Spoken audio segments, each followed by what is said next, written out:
বর্তমানে কিন্তু আমার স্ক্রিন সেভারটা এরকম বাবলস দেওয়া আছে।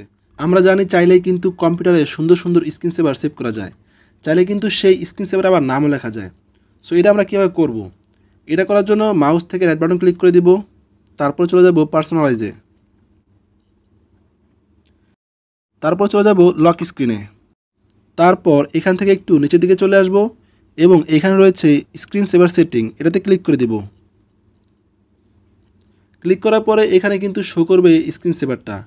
আমার বর্তমান স্ক্রিন সেভার একটা বাবলস দেওয়া আছে, যেটা এখানে দেখতে এরকম। যদি আমরা ফুল স্ক্রিনে দেখি তাহলে কেমন দেখাবে একটু দেখে নেই। এটার জন্য আমরা প্রিভিউতে ক্লিক করে দিব। বর্তমানে কিন্তু আমার স্ক্রিন সেভারটা এরকম বাবলস দেওয়া আছে, যেটা দেখতে কিন্তু খুবই সুন্দর। এখন চাইলে কিন্তু আপনি এই স্ক্রিন সেভারটাকে চেঞ্জ করতে পারবেন।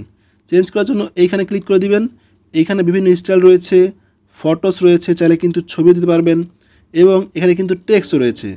সো আপনি যদি স্ক্রিন সেভারের নাম লিখতে চান তাহলে এই 3D টেক্সটে ক্লিক করে দিবেন। ক্লিক করার পরে এখান থেকে চলে যাবেন সেটিংসে। সেটিংসে আসার পরে এখানে যে উইন্ডোজ 10 লেখাটা রয়েছে এটাকে কেটে দিবেন। কাটার পরে এইখানে আপনার নাম অথবা ইচ্ছামতো লেখাটি লিখে নেবেন। সো আমি আমার নাম লিখে দিচ্ছি। নাম লেখার পরে এখান থেকে ওকে দিয়ে দিব, তাহলেই কিন্তু স্ক্রিন সেভারে আমার নামটা চলে আসবে। এবং এটাকে একটু প্রিভিউ করে দেখি, নামটা কিন্তু চলে আসছে এবং সেটা কিন্তু স্ক্রিন সেভারে শো করলো। যাই হোক, নাম লেখা হয়ে গেলে এইখান থেকে আমরা অ্যাপ্লাই দিয়ে ওকে করে দিব, তাহলে কিন্তু স্ক্রিন সেভারটা সেভ হয়ে যাবে।